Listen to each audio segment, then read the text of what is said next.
Bonjour, bonsoir à toutes et à tous, bienvenue dans ce 5e épisode de Fantasy. J'espère que vous vous portez bien, moi ça va plutôt bien. Nous voici rendu en début juillet.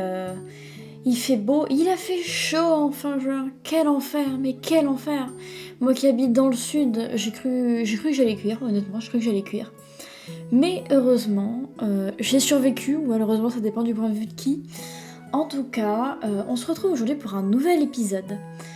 Aujourd'hui, je bois, pas quelque chose de chaud parce que ça y est, j'ai un peu développé un instinct de survie. Je me suis fait une infusion froide qui s'appelle Jardin Romantique. Il y a de la pêche dedans, c'est froid, il n'y a pas de sucre mais c'est super sucré. Franchement, je recommande à 100% comme d'habitude le palais d'été.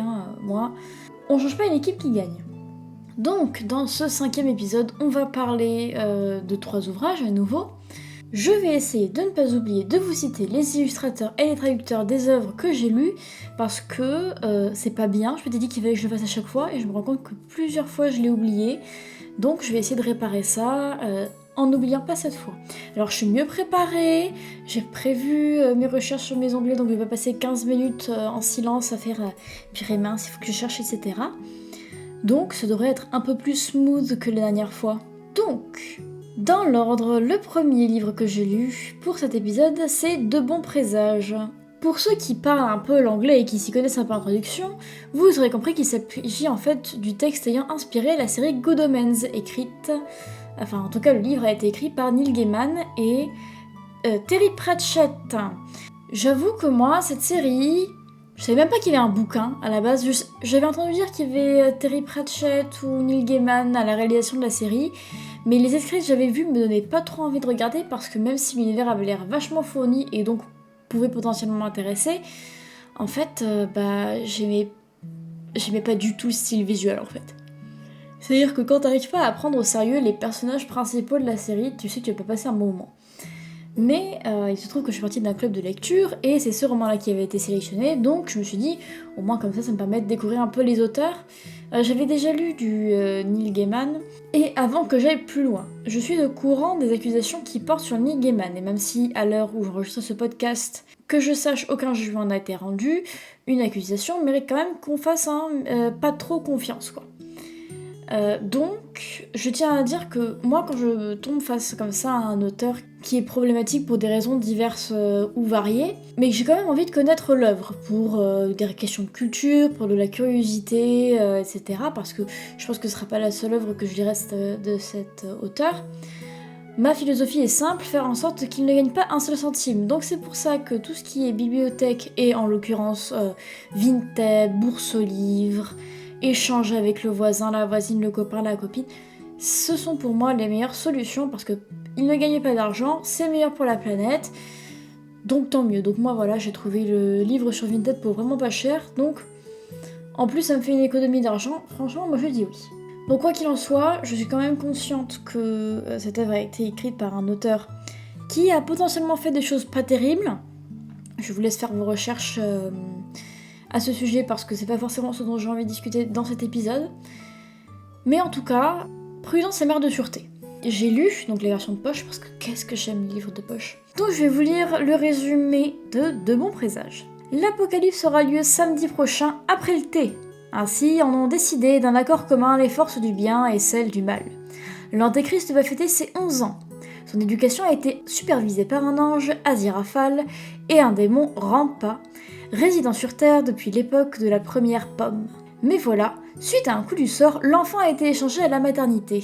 Le véritable antéchrist se nomme Adam et vit dans la banlieue de Londres. Et ça change tout. Une course contre la montre commence alors pour l'ange et le démon qui finalement se disent que la race humaine ne mérite pas son sort. Et donc j'ai lu la traduction de Patrick Marcel et je me rends compte surtout sur le site de J'ai lu qu'ils n'ont pas crédité l'artiste qui a fait la couverture. Alors certes, il n'y a pas forcément un travail très recherché qui a été fait dessus parce que c'est en gros une vieille gravure qui a été coloriée en rouge et vaguement un espèce d'effet étoile un peu étrange qui a été rajouté. Donc bon, il n'y a pas de quoi casser 3 pattes à un canard, mais ça fait pas de mal quoi.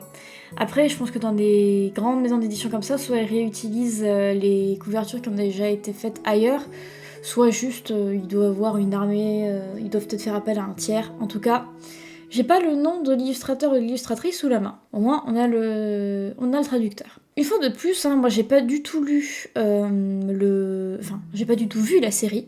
Je pourrais pas faire un comparatif, pour le coup, cette fois. Mais je dois avouer qu'il y a quand même quelques détails qui m'ont surpris parce que même si j'ai pas vu la série, j'ai vu beaucoup d'extraits. Et dans les extraits que j'ai pu voir, il y avait l'air d'avoir une grosse recherche sur la relation entre Aziraphale et Rampa, d'ailleurs qui ne s'appelle pas Crowley, parce que moi j'ai vu l'extrait en anglais, donc je suis en mode... je commençais à lire le bouquin, je me dis mais quand est-ce qu'il arrive Crowley, parce qu'on me parle d'un démon, mais c'est pas lui. Mais en fait si Rampa, en fait ça vient de ramper, et crawl en anglais c'est ramper, donc Crowley quoi. Donc bon, j'ai réussi à connecter à faire le lien. En fait, je pense que la série a dû beaucoup extrapoler certaines choses. Le roman se concentre assez peu au final sur Aziraphale et Rampa. Vraiment, même Rampa est en soi assez laissé de côté.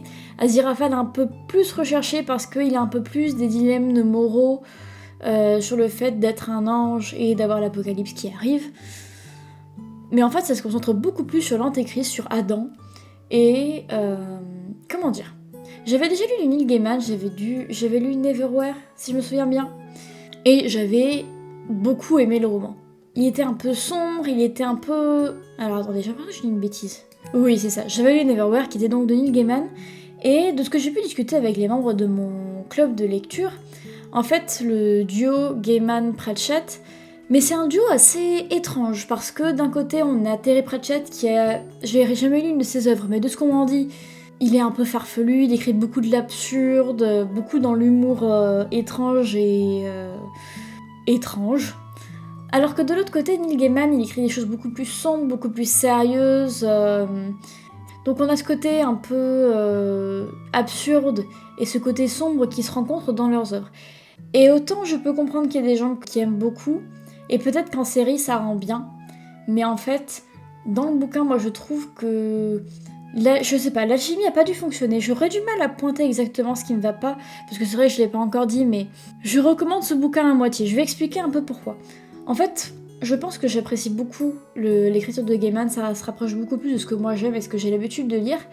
Donc, je me retrouvais bien dans certains passages du roman, notamment vers la fin, où il y a tous ces questionnements philosophiques sur qu'est-ce que le bien, qu'est-ce que le mal, l'humanité qui est capable de faire des choses pires que ce que les démons ont voulu créer, mais au fond c'est juste beaucoup de gens un peu dans la misère qui essayent de faire en sorte que ça se passe mieux pour eux et qui la plupart du temps échouent en créant une situation encore plus complexe.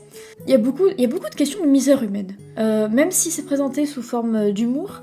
En fait c'est ça qui m'a un peu désarçonnée, c'est qu'on se retrouve avec beaucoup de questions de misère humaine, des gens qui sont seuls, des gens qui croient dans des choses un peu étranges pour se rassurer.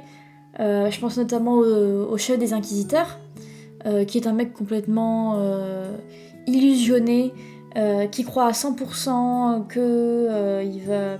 Enfin, à un moment, par un concours de circonstances, il en vient à croire qu'il a un doigt magique et que du coup, il peut faire disparaître le démon comme ça. Des trucs ridicules. Mais en fait, c'est ça, c'est que des fois je trouve que le ridicule était trop poussé et donc pour moi ça cassait le raisonnement philosophique un peu qu'on pouvait avoir en fond. Donc en fait à chaque fois j'avais l'impression de vraiment me mettre à fond dans le bouquin et de pouvoir... qui me pousse à réfléchir, qui me pousse à me poser des questions. Après il se passait un truc en mode lol PTDR, what the fuck. Et ça m'a un peu désarçonné, déplu. Après ça reste un bon bouquin. Je pense qu'il y a des... Enfin, il y a des gens chez qui ce tandem pour qui ce tandem fonctionne bien de Pratchett Gaiman. Moi je pense que je vais rester amatrice plutôt du style de Gaiman, malheureusement au final quelque part. Mais voilà, après je pense que je vais aussi lire du Terry Pratchett en solo, pour voir ce que ça donne, pour voir si ça me plaît. Parce que si ça se trouve, le mélange des deux me plaît pas, alors que chacun ça me plaît. Je sais plus qui c'est qui avait cette métaphore des frites et du chocolat. Séparément c'est très bon, ensemble il y a peut-être des gens qui kiffent mais pas moi. Donc, à voir. En tout cas, je pense voilà, qu'il y a beaucoup de gens qui peuvent aimer. Moi je trouve que il y a des choses qui n'ont pas fonctionné.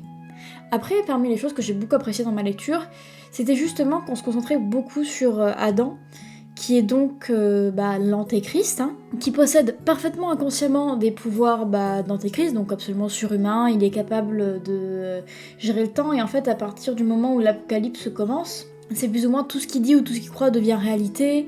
Mais comme il n'a pas été influencé par le bien et le mal, parce que comme ils n'ont pas su que c'était lui, l'antéchrist, aucun des deux camps n'a pu essayer de l'influencer, au final, c'est juste un petit garçon qui a des rêves et des envies, et du coup, il fait en sorte que ses rêves soient de la réalité. Là où il habite, il neige toujours en hiver, il y a toujours la neige à Noël, les étés sont chauds, mais personne n'a trop chaud. Tout va bien dans le meilleur des mondes en fait. Un des moments que j'adorais, c'est quand il rencontre, quand le chien des enfers qu'il est censé utiliser pour causer la fin du monde débarque, et qu'en fait, du coup, il se rend compte que son maître est quelqu'un de gentil. Ça, au lieu de devenir une espèce de cerbère, c'est juste un toutou qui s'appelle le chien, qui est un espèce de roquet un peu maladif, qui est juste un chien mémère quoi. Donc il y a beaucoup de moments comme ça aussi où l'humour fonctionne bien. Mais dans l'ensemble... Après, je me rends compte en disant ça que j'ai l'impression d'avoir une mauvaise lecture. Non, c'était une bonne lecture. En fait, je suis pas sûre à 100% d'avoir compris ce que les auteurs voulaient avoir comme espèce de morale ou comme conclusion. Je sais pas vraiment si je vais spoiler, si on considère ça comme du spoil de la fin, mais en gros, à la fin, l'apocalypse n'a pas lieu parce que, en discutant avec le gosse, déjà, ni Aziraphale ni Rampa ne veulent la fin du monde, hein. Eux, ils aiment le monde comme il est, ils ont pas envie de se faire la guerre, surtout, ils ont pas envie qu'il y ait de la guerre. Et en gros, le gamin finit par être raisonné sur le fait que... Ah oui, ça y est, je me souviens. Il y a, comme le gamin, il a des copains, et quand il commence à devenir un peu l'antéchrist et qu'il développe ses pouvoirs et qu'il dit je vais tout effacer et je vais garder que nous et que les choses qu'on aime. Est-ce que vous voulez que... Oui, ça, il y a la discussion de... Est-ce que vous voulez que je détruise le gang qui est notre gang rival un peu, mais des gangs de gamins de 11 ans, hein, c'est pas bien terrible. Et il y a une des gamines avec qui il traîne qui est en mode... Enfin non, parce que du coup, s'ils sont plus là, nous, si on n'a pas de rivaux, on peut s'ennuyer, quoi. Et il se dit, ah ouais, faut changer le monde, mais faut pas le détruire pour recommencer de zéro. Donc c'est un peu, une fin demi-teinte. Du coup, c'est cool, mais je suis pas sûre d'avoir compris où est-ce que ça a amené, en fait. Qu'est-ce que vous vouliez nous dire? Je n'ai pas compris. Après, c'est des choses qui arrivent, hein, c'est le jeu. Ah oui, un autre truc que j'ai beaucoup aimé, c'était les cavaliers de l'Apocalypse. Ça pour le coup, je vous laisse découvrir si vous souhaitez lire le bouquin, mais les 4 cavaliers de l'Apocalypse, dans le roman, dans la façon dont ils sont présentés, et les personnages qui existent autour de ces 4 cavaliers de l'Apocalypse, ça par contre, du début jusqu'à la fin, c'était trop drôle. Donc pour résumer, de mon présage, c'était comme ci, comme ça, il y a des gens qui vont kiffer, moi je suis un peu... c'est un peu une conclusion en demi-teinte. Lisez pour vous en faire votre propre avis, c'est le meilleur moyen de savoir ce que vous en pensez. Ne soutenez pas les artistes qui font des choses pas bien, gardez votre argent, voilà. Le deuxième livre dont je vais vous parler aujourd'hui, c'est un recueil de poèmes qui s'intitule Milk and Honey, le lait et le miel, si on traduit en français, de Rupi Kaur, qui est une poétesse dont vous avez probablement entendu parler si vous êtes sur TikTok ou sur Instagram, parce que justement ce premier recueil et le deuxième qu'elle avait sorti ça fait un effet de bombe, quoi. Les gens en ont beaucoup parlé. C'était un peu devenu la hit girl de la poésie moderne. Et moi, je lis pas de poésie. Vraiment, moi, ça s'est arrêté au bac, quoi. Peut-être que j'ai dû une ou deux fois me perdre sur un poème ou un recueil de poésie, mais c'était pas quelque chose de volontaire. En fait, je trouve que la poésie, c'est une écriture incroyable. Pour moi, ça demande une maîtrise de la langue énorme. Mais déjà, je suis nulle en poésie. J'ai jamais réussi à écrire de la poésie qui me convienne, dont j'étais contente, dont j'étais fière. J'ai peut-être pas beaucoup essayé, mais même en balbutiement, j'étais pas convaincue de mon propre travail, quoi. Et surtout, c'est impressionnant, mais ça me touche pas toujours. Je sais que je connais mon poème préféré, ça je l'ai lu quand j'étais en première. C'était la prof de français qui nous avait fait lire Les Fleurs du Mal, c'est ça. Les Fleurs du Mal de Baudelaire, mais on avait lu que le spleen. Je crois que j'avais lu un peu plus que ça. Et mon poème préféré, ça avait été le poème de la vampire. Mais au-delà de ça, la poésie, c'est impressionnant, mais moi ça me fait pas grand chose. Mais ceci dit, par curiosité et par envie d'élargir ma culture personnelle, comme j'avais vu que beaucoup de gens avaient apprécié Milk and Honey, que c'était un ouvrage qui était récent, parce que des fois c'est difficile de se relier avec des œuvres qui ont été écrites il y a longtemps. Donc le fait d'avoir une écriture plus récente, je me suis dit peut-être que ce serait plus facile, donc je me l'étais mise il y a très longtemps dans ma pile à lire en me disant ouais, peut-être un jour, sans trop y croire. Et puis il se trouve qu'avec une amie qui m'est très chère, je suis allée à Montpellier et j'ai découvert la librairie The Bookshop, qui est une librairie anglophone. Donc moi j'étais contente déjà parce que j'aime bien lire en anglais, je l'ai déjà dit dans ce podcast, et j'avais envie du coup d'acheter des livres en anglais, et je suis tombée sur Milk and Honey, et il était là, et il était pas cher, et je me suis dit si tu le fais pas maintenant tu le feras jamais. Donc je me suis dit on va tenter. Et ben quelle bonne idée. C'est difficile du coup de faire un résumé d'un recueil de poèmes. Si j'ai bien compris, la poétesse du coup, est-ce que je peux dire auteur? Techniquement oui. Oui, parce que ça reste un livre. Auteur/poétesse a tout de même écrit des éléments contextuels dans le roman, dans le roman bien sûr, dans le recueil, qui est séparé en 4 parties. Et ça parle beaucoup de relations à l'homme, c'est très personnel en fait. On rentre à 100% dans l'intimité de cette personne qui a vécu des choses difficiles, le genre de choses dont beaucoup de femmes sont victimes. Je vous laisse deviner ce que ça veut dire. C'est une femme qui a beaucoup souffert. Du coup, à travers la poésie, elle a cherché à... D'abord, elle a exprimé son amour, la violence de ce qu'elle a vécu, puis la manière dont elle a un peu déprimé à cause de ça, et ensuite la façon dont elle s'est reconstruite, et The Healing, cette partie-là était vraiment magnifique. Il y a des poèmes qui m'ont beaucoup marqué un peu partout du recueil, et en fait, une des choses qui m'a le plus marqué, on commence le recueil par une partie où Rupi Kaur raconte l'amour qu'elle a pour un homme, et du coup, on est juste en mode oh, est-ce que ça va vraiment être que des poèmes d'amour Bon, c'est cool, hein, mais si c'est que ça pendant tout le truc. Et après, elle nous raconte dans la deuxième partie, à travers ses poèmes, ce qui lui est arrivé et la violence de ce dont elle a souffert. Et l'impact, il est terriblement violent parce qu'on passe d'un amour qui semble sans faille et sans défaut à la dure réalité, ce moment où tu enlèves le voile qui te rend aveugle, le voile de l'amour, le voile de la fidélité, le voile de la loyauté, et où tu te rends compte de la réalité des choses et de la violence de ce qu'elle a pu subir. Et ça, c'était vachement prégnant, quoi. C'est pas... Enfin, moi, j'étais obligée de m'arrêter de temps en temps parce que j'avais envie de tout lire d'un coup, mais je me rendais compte qu'en fait, à vouloir y aller trop vite, j'aurais bâclé ma lecture. Il y a tout le moment où elle va pas bien, où elle sait pas trop comment s'en sortir, et puis enfin, où elle commence à aller mieux, où elle reprend... où elle réclame son identité, où elle reprend confiance en elle et en le monde qui l'entoure. Et c'est vraiment tout un processus, tout un trajet qu'on suit auprès de l'auteur.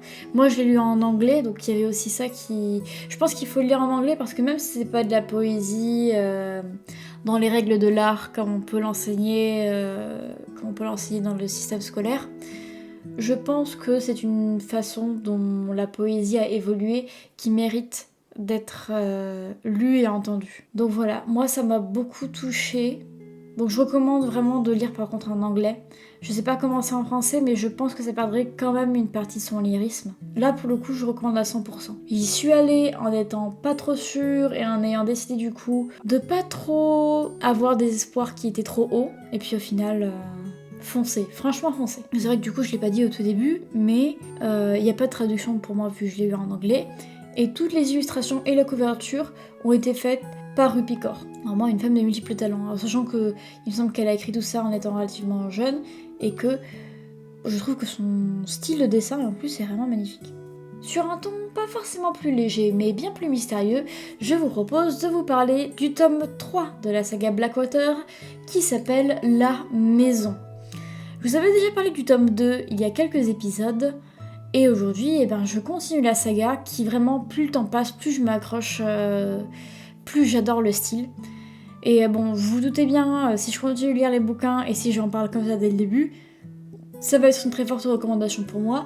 Même si c'est vrai qu'on pourrait se dire que des fois, ça arrive que dans les sagas, le niveau périclite au fur et à mesure. Franchement, c'est génial. Voilà, j'espère que ça vous a plu. Non, allez, on y reprend un peu de sérieux. Donc, donc c'est un roman de Michael McDowell. J'ai lu l'édition de la maison Monsieur Toussaint l'ouverture. J'ai lu les traductions de Yoko Lacour avec les participations de Hélène Charrier et l'illustration de couverture était faite par Pedro Oyarbide. Commençons par un résumé. 1928 à Perdido. Alors que le clan casqué se déchire dans la guerre intestine et sans merci que se livrent Marie-Love et sa belle-fille, et tandis que d'autres crises, conjugales, économiques, existentielles, aux répercussions défiant l'imagination se profilent, dans les recoins sombres de la maison d'Elinor, la plus grande de la ville, les mauvais souvenirs rôdent et tissent, implacables, leur toile mortelle. Oh, que de lyrisme dans ce résumé! Et quel bon livre! Toujours, on suit le plan casqué et toujours un roman que je trouve génial. L'écriture de Michael McDowell est toujours aussi excellente. Les personnages sont bien écrits et... Alors ce qu'il faut savoir c'est qu'à l'heure actuelle j'ai déjà lu le tome 4, j'en parlerai dans le prochain épisode. Donc forcément je vois un peu plus loin que ce tome 3, mais ce qui est vraiment appréciable et à saluer dans le style d'écriture de McDowell, c'est que au début, on se concentre vraiment sur des personnages qui semblent être principaux et qu'on pense qu'on va suivre tout au long de la saga. Déjà, grand mal m'en pris parce que y a une mort de personnage principal. Attention, spoiler pour ceux qui voudraient pas savoir. Mais Marie-Love finit par mourir à un moment. Hourra, comme diraient certains.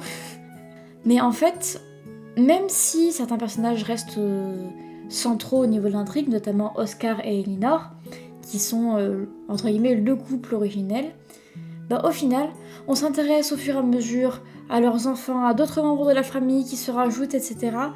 Et c'est fait de façon naturelle. Et il me semble que je l'avais déjà dit au dernier épisode où je parlais du tome 2. Mais ça se fait très bien. En fait, on s'intéresse à tout et à tout le monde. Les transitions sont bien faites. C'est-à-dire qu'il y a quelques ellipses de temps à autre, mais en fait, il n'y a pas de moment où le rythme ralentit, où il devient désagréable, et même s'il y a des moments où on passe plus vite sur certaines périodes de temps, et d'autres qui sont plus intenses, moi franchement, j'ai adoré du début jusqu'à la fin. On s'ennuie pas, ça se lit super bien. Donc, dans ce tome 3, si je me souviens bien, Marie-Love décède. On a aussi Frances, alors, petit résumé, on a Oscar et Elinor qui se sont mariés contre l'avis de Marie-Love qui est la mère d'Oscar. Elinor a eu une première fille qui s'appelle Myriam, qu'elle a refilée à sa belle-mère et à sa belle-sœur, Sister, qui du coup se sont occupées d'élever Myriam dans la maison de la grand-mère, qui du coup fait que Myriam est une espèce de copier-coller de sa grand-mère en plus jeune. Et Oscar et Elinor ont aussi eu une deuxième fille qui s'appelle Frances, à laquelle Elinor est très attachée, mais qui est très faible et très malade. Peut-être pas dans ce tome-là, peut-être qu'elle n'est pas encore malade. Quoi qu'il en soit, de toute façon ça se voit venir qu'elle va tomber malade un moment, parce que la gamine est constamment décrite comme étant frêle et maladive. Mais ce que j'ai beaucoup aimé, c'est qu'au début on comprend pas trop pourquoi ce tome s'appelle La Maison. À la fin du second tome, quand il y a cette espèce de Frances voit des choses sous la porte du placard de la chambre d'amis, on se dit mais enfin, qu'est-ce qui va se passer? Est-ce que la maison est hantée, machin, etc. Et pourtant, dans ce tome-là, je trouve que l'accent est pas tellement mis sur la maison. Moi, je m'attendais à ce qu'il y ait plusieurs personnes qui se rendent compte qu'il y a des choses étranges, mais non, en fait, il y a que Frances qui a l'air de se rendre compte qu'il y a des choses pas normales qui se passent, et ça n'affecte pas les autres. Alors bon, il arrive bien un moment quelque chose à la maison, quand il y a la fameuse attaque de l'ex-mari de Queenie. Ex-mari déjà, est-ce qu'il se divorce un moment? Je suis pas sûre. Oui, c'est ça. Le mari de Queenie qui revient alors qu'on pensait s'en être débarrassé, qui est ignoble et qui à un moment tire sur la maison. Et en fait, l'auteur réussit à endormir, moi en tout cas il a réussi à m'endormir, et à faire que j'oublie un peu ce côté de Frances qui a vu des choses pas normales. Et en fait, quand c'est Marie-Love qui, pour des raisons... parce qu'elle a un peu bu la tasse, on va dire, se retrouve extrêmement malade et donc mise dans la chambre d'amis de la maison d'Elinor avec aucun autre membre de la famille qui peut le voir parce qu'ils sont pas là, et qu'en gros elle finit petit à petit par se noyer dans son lit. Ça pour le coup, j'oserais pas décrire comment ça se passe parce que c'est tellement bien fait dans le bouquin que j'aurais pas envie de gâcher le plaisir de le lire. Mais du coup, d'avoir Elinor qui envoie sa belle-mère dans ce piège et finit par nous révéler comme ça à la fin du bouquin, enfin non, oui, c'est à peu près vers la fin du bouquin, en fait, les choses qui hantent la maison, on les connaît. Ça fait plusieurs tomes qu'on les a vus mourir au fur et à mesure, ces gens-là qui reviennent.